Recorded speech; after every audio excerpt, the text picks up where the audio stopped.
پسه خسي نه کې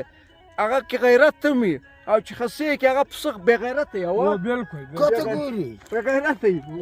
یعنې چې کوم پسه نه یې خسي هغه غیرتمند وي جنګ کوي په سپي ورځي پرش ورځي او چې خسي دی کې هغه بې غیرته وي د اوس سي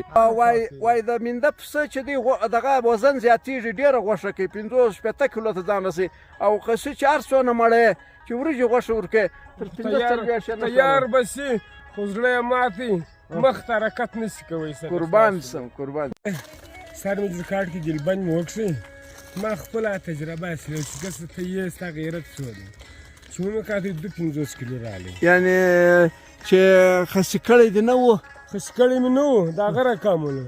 ومې ساتي په خپل شوق باندې راسره ولو چې کوم وخت مې حلال کړي دلبند مې پسې و سر مې در کارت کړي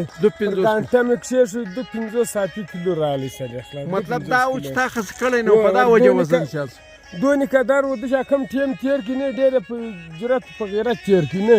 چې داسې یو برنده بیا ولیدي سپی وها و دا ورده به خپله باندې روان شو ده سره مقابله ورسره کوله سره چې مینده و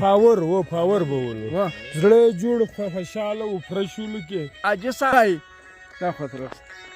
عاجز صاحب وای راس ډېر خوندور مجلس کې عاجز صاحب عاجز صاحب وای ما چې پسونه ساتلي وه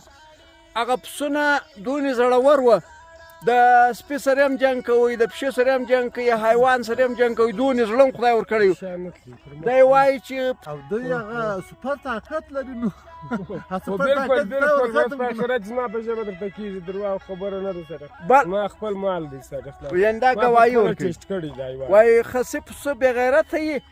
خسي او چې نه یې خسي هغه غیرت لري او بل ته یې وایي چې دا